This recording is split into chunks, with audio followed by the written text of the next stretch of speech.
Hello everyone, आप सभी का लेट्स स्टडी टुगेदर में स्वागत है दोस्तों। तो हम पढ़ रहे हैं पेपर 2 साइंस के लिए सीट। तो दोस्तों कल हमने पढ़ा था एसिड बेस एंड सॉल्ट। तो दोस्तों एसिड बेस हमने कल पढ़ा था, तो आज हम पढ़ेंगे सॉल्ट और कुछ एसिड बेस के न्यूट्रलाइजेशन भी जानेंगे। दोस्तों जो एसिड बेस होता है तो सबसे पहले जानते हैं कि एसिड बेस जो हमारा ये होता है, एसिड बेस जो हमारी H+ आयन रिलीज करता है, जो एक सावर उसका जो टेस्ट होता है वो थोड़ा खट्टे प्रकृति का होता है। जब दोस्तों ये जो मेटल होता है, जब एक एसिड जो होता है जो इसकी एसिडिक की जो कुछ प्रॉपर्टीज हैं उन्हीं के बारे में जानते हैं। जो हमारा दोस्तों ये मेटल होता है, जब हम किसी एसिडिक को मेटल यानी जिंक के साथ इसका रिएक्शन कराते हैं तो हमें क्या मिलता है, साल्ट मिलता है। साल्ट और H2 आयन, एसिडिक क्या होता है, H2 आयन रिलीज करता है तो हमारा क्या बनता है दोस्तों, ये साल्ट बनता है, जिसे हम एक पॉप साउंड भी कहते हैं। सीटर में दोस्तों डायरेक्ट क्वेश्चन पूछा गया था कि पॉप साउंड किसे कहते हैं।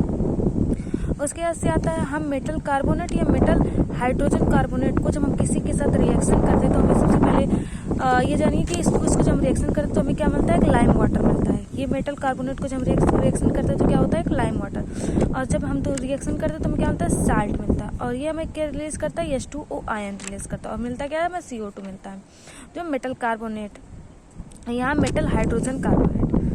उसके बाद से आता था तो मेटालिक ऑक्साइड, जो हमारे इसके जो ये क्या है, एक बेसिक है। तो इसमें क्या होता है दोस्तों, जब हम रिएक्शन करते हैं तो हमें साल्ट प्लस हाइड्रोजन मिलता है।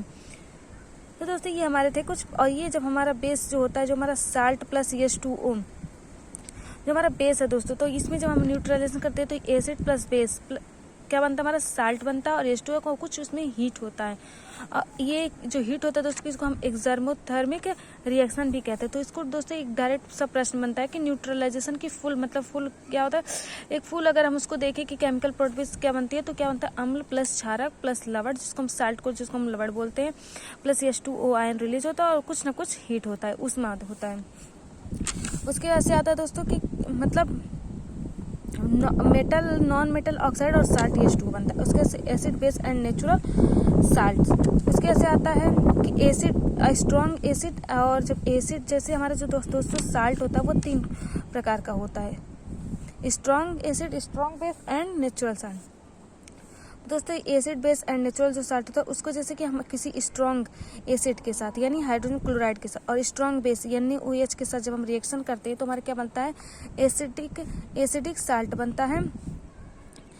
न्यूट्रल साल्ट बनता है, NaCl प्लस H2O रिएक्ट करता है। उसके बाद से स्ट्रॉन्ग एसिड हाइड्रोजन क्लोराइड को जब हम किसी वीक बेस के साथ NH4OH के साथ जब हम रिएक्ट करते हैं तो क्या बनता है, एसिडिक साल्ट बनता है, यानी कि NH4 और Cl, और ये क्या होता है, H2O आयन रिलीज करता है।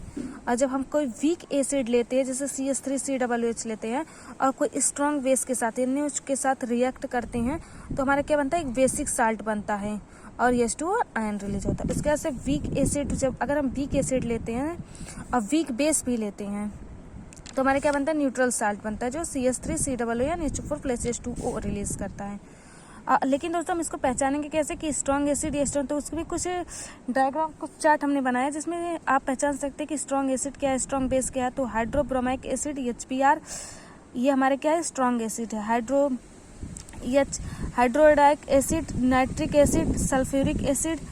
और स्ट्रॉन्ग बेस में barium hydroxide, lithium hydroxide, sodium hydroxide और स्ट्रोंटियम हाइड्रोक्साइड। इसके ऐसे आता है कुछ वीक एसिड जो हमारे हैं, तो एसिटिक एसिड हो गया, फॉर्मिक एसिड हो गया, हाइड्रोफ्लोरिक एसिड, फॉर्मिक एसिड हो गया। और जब हम बी के फेस में जाते हैं तो अमोनिया, डाइथैलेमिन, मेथैलेमिन, सोडियम बाइकार्बोनेट। तो ये सारी चीज़ें हमारी क्या हो गई दोस्तों, वीक। तो अगर हम इसको pH स्केल पे अगर हम इस चीज़ को करेंगे, नापेंगे, तो हमें कैसे पता चलेगा कि कौन सा एसिड है, कौन सा बेस है, कौन सा न्यूट्रल है यानी साल्ट। तो दोस्तों अगर हमारा 7 पे है तो हमारा वो क्या होगा, हमारा ये न्यूट्रल होगा। हमारा एग्जैक्ट तो कुछ भी नहीं होता है दोस्तों, चाहे तो कुछ ना कुछ जैसे ब्लड का हो गया या फिर किसी और चीज़ का, तो वो 7 अगर हमारा है तो pH स्केल पे तो हमारा न्यूट्रल, और 7 से कम है तो वो क्या होगा, हमारा एसिडिक, और 7 से ज़्यादा तो हमारा क्या होगा, बेसिक होगा। हम हर चीज़ को टेस्ट करके नहीं ना कर सकते इंडिकेटर से के मामले से, तो इसको हम क्या करते हैं, स्केल पे हम चेक कर सकते हैं कि कौन सा हमारा एसिडिक है, कौन सा बेसिक। उसके बाद से आता है दोस्तों